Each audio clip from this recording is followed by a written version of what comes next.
Usa sa mga tinguha nga mapatuman sa kapulisan sa lungsod sa Carmen sa lalawigan sa Subo mao ang mapaduol sa katawhan.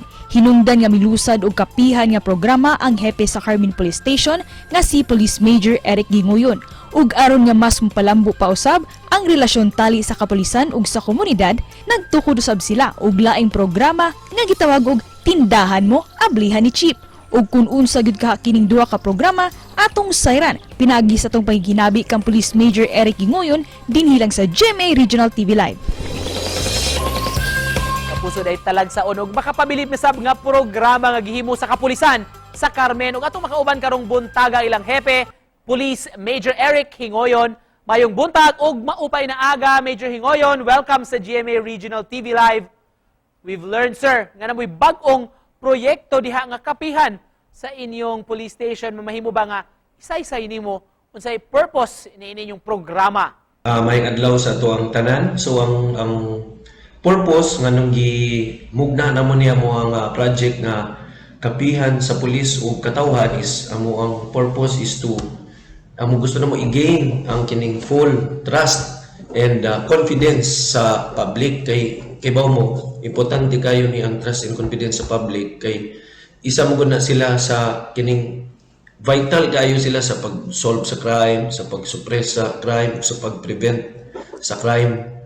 So gusto na mo nga naa sila isalig na mo para dili na sila magduduha mo report mo sa mga station kung naay mga krimen nga naitabo sa ilang palibot kay naman sila isalig na mo nga amo ada yung respondihan, amo ang akataron, amo ang tagaan ug sakto nga pagtagad ang ilang mga possible na i-report sa mga police station. Para kang kinsa man ni nga programa nga inyong giumol sir. So ang kani siya ang beneficiary ani nga programa mo mainly is ang public gyud. Ang public ang mo beneficiary. So mo serve me og kining free nga coffee o kining water or tea sa public kung kitsa ganahan dire mo standby sa mo ang kapihan. So open na ni siya 24/7 for the public. Sa significance ni inyong kapihan sa komunidad ug sa pagserbisyo sa kapulisan sa Carmen.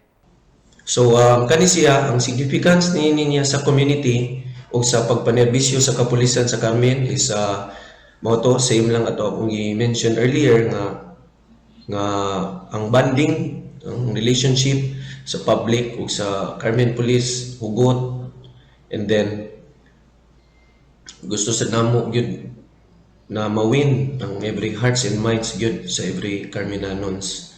So mao na kani amo gyud paningkamutan na masustain ni namo siyang project para in the future maabot ang mga future generation ng mga police officer na ma-assign diri, mga future generation ng mga Carmenanons, ma-maintain gihapon ang nindot nga relasyon sa pulis ug sa katawhan.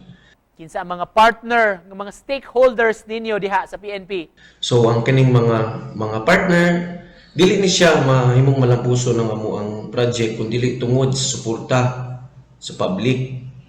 O kini sad ang number one sad nga ni-support yun namo is kaning LGU Carmen nga gipanguluhan sa amo ang pinalangga nga mayon na si Mayor Carlo Villamor, and then ang amo sa mga member sa among advisory council nga gipanguluhan sa among chairman na si Richard Sarat, at the same time stakeholder partner sa namo na siya.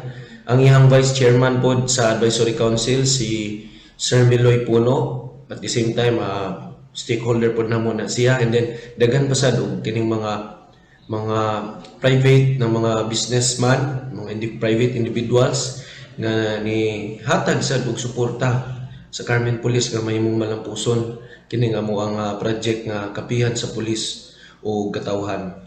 Sir, unsa pay mga proyekto ninyo diha ug unsay say mensahe nimo alang sa atong mga viewers? Ang ikaduha nga project namong gi-launching namo atong May 18, 2022 is mao to siyang gitawag nga Tindahan Mo Ablihan ni Chief. So ang purpose ani niya nganong namugna ni siyang proyekto namo is para makatabang mi sa katawan labi na gyud tong mga kinagrabihan nga naapektuhan sa tungod aning pandemya na atong na-experience karon. So sa among ginagmay nga paagi gusto namo nga makahawa sila sa kalisod o kanang masustinto nila ang ilang pangadlaw-adlaw nga panginahanglan. Alright, daghan kayong salamat sir sa pagpaambit sa inyong talagsaon nga programa diha sa Carmen, mga kapuso, ang ilang hepe Police Major Eric Hingoyon.